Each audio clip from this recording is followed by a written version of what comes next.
Swift drops her new song, and is it about Kim and Kanye?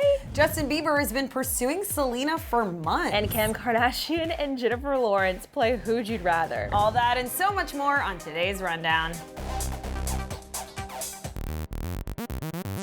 What's up, guys? Welcome to The Dur. We have so much to talk to you guys about, including the fact that Harry Styles was on BBC last night, and it was everything. I cried. I legitimately went into Naz's office in tears. But before we get to all the waterworks today, let's talk about Taylor Swift's new song. So Taylor Swift dropped her new song last night, Call It What You Want. And the ballad is very reminiscent of the Taylor that we all know and love. It's more lighthearted than her previously released songs. However, the song does appear to reference her major feud with Kim and Kanye. My castle crumbled overnight. I brought a knife to a gunfight. They took the crown, but it's alright. But do not think the song for 1 second is about revenge. Taylor reveals leaving the spotlight has made her the happiest she's ever been because she met her boyfriend, we're assuming she's talking about Joe Alwyn. And it seems like Taylor may have won that feud after all. Nobody's heard from me for months. I'm doing better than I ever was. Cause my baby's fit like a daydream, walking with his head down. I'm the one he's walking to. The song details her new relationship with Joe, which apparently saved her during a time when she was at her lowest. Now, the song's iTunes description further confirms this notion, describing it as a, quote, an infectious ballad about the sweet escape of love. So this came out with a lyric video, and the lyric video actually has some BTS clips of Taylor playing the guitar. She teased on her Insta stories the clips in their entirety, because in the lyric video we just saw it as B-roll, but on her Instagram we got to hear the audio of her playing it acoustically, which I think I like even better than the produced version. I love all of her acoustics better than the produced version. But in those clips on her Instagram stories, it did look like she was playing it for someone who was filming her, but she looked like she was in love with whoever was behind the camera. Yeah, she looks so smitten. She's like holding wine and in that chair, and so it's cute. very romantic and reminiscent of someone falling in love. Did you like the song? I love the song. As far as how it ranks for me, I think I like Gorgeous, Look What You Made Me Do, and then this Call It What You Want third. Oh, I see. best. Call It What You Want, I think, is my favorite. It Just is? because it does sound like the old Taylor, and I thought the of new you. stuff, I'm like, thought of you. it's okay, but this kind of brings me back to my fandom. Maybe old Taylor isn't dead. All right, Erin, Harry Styles is literally stealing our hearts this week. Oh, you're telling me. I've been crying all week.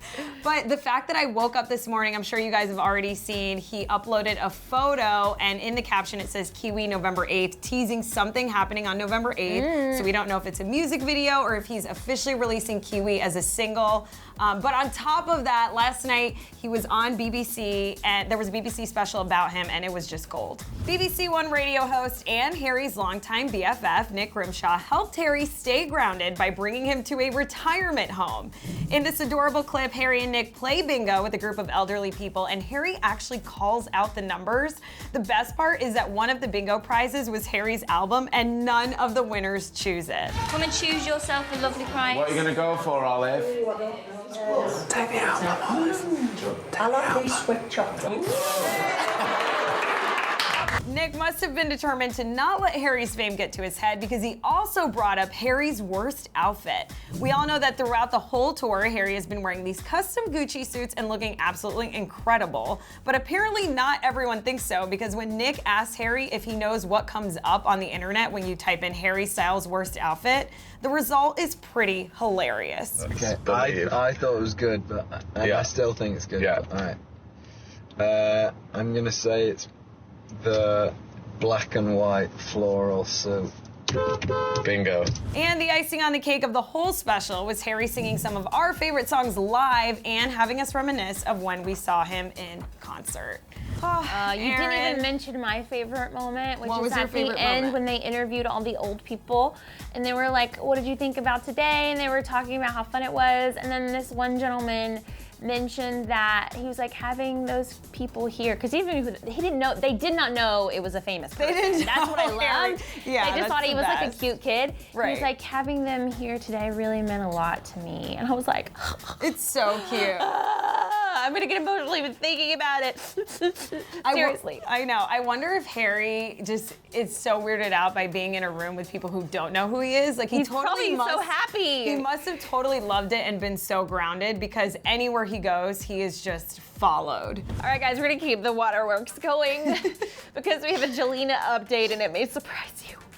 So all week we've been seeing Justin Bieber and Selena hanging out together, and there have been so many reports out there that they are officially official. And today we're learning that apparently Justin had been pursuing Selena for months and that they might not be officially back on just yet. So TMZ is reporting that sources close to Bieber, they're saying that after Selena's life-threatening kidney transplant, Justin came to this huge realization, and they said that he didn't know how much she meant to him until he realized that she could die. So they also reported that Justin has been pursuing Selena while she was with The Weeknd, and a source close to Selena told TMZ that Selena had some doubts and had to be won over, but that Justin was very persuasive. We also want to let you know that E! is exclusively reporting that Biebs and Selgo actually are not officially back on just yet. A source tells them, quote, Justin and Selena are seeing each other and will continue to be spending time together, but haven't described it as an official couple. Another source told E! right now they're figuring out if it will work again between the two. Things have been moving really fast, but they are not officially together as of now. Well, one thing is for sure, they have been spending more time together than I actually spend with my husband in any given week, so it is looking like things are progressing in a love kind of way. But I also saw today on TMZ, I don't know if you saw this or not, Naz, but there was this bizarre encounter that Selena had with the paparazzi. She was dressed up, had boots with heels on, went to the park with a friend, and was sitting on a swing, and this little girl comes up to her with a book. And the girl sits in Selena's lap, and Selena reads her a book. Starts reading the book while like dozens of paparazzi are taking photos. It was so bizarre to kind of me. weird. It felt very set up by her PR team. So I'm trying to decipher what are they trying to tell us about Selena right now. And maybe it's that she's wise, she's grounded, and whatever decision she's making right now is she's on a good stint right now, right? Well, the whole world is shipping Justin and Selena, including Kim Kardashian, because Jennifer Lawrence took over for Jimmy Kimmel last night on Jimmy Kimmel Live, and Kim Kardashian was her guest, and she totally shipped Jelena, and we got so much more out of this interview. It's seriously gold, you guys. So there's nothing better in life than when a super fan gets to interview their idol, and that's exactly what happened when Jennifer Lawrence interviewed Kim Kardashian on Jimmy Kimmel Live last night. And you guys, so much juiciness went down that I don't think you're ready for this.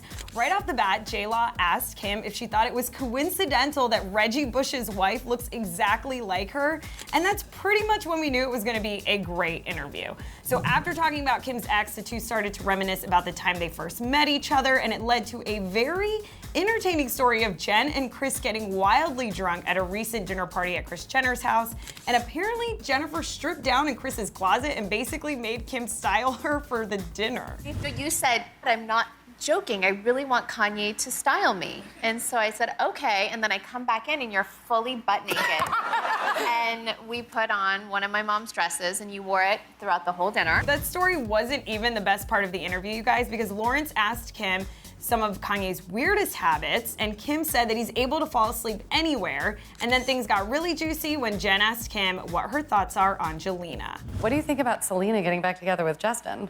I think it's so cute. Okay. Props to Jennifer for not being afraid to ask anything, because Jlaw even went on to ask Kim about what she thinks of Blac Chyna, and Kim kept things very civil by saying, I always said when someone was gonna ask me, you know, Dream is going to see this one day. And so I think it's just super respectful to not say anything about my niece's mom. And last, Jennifer even played a little game of Who'd You Rather with Kim, asking her who'd she'd pick between Donald Trump and Kim Jong-un.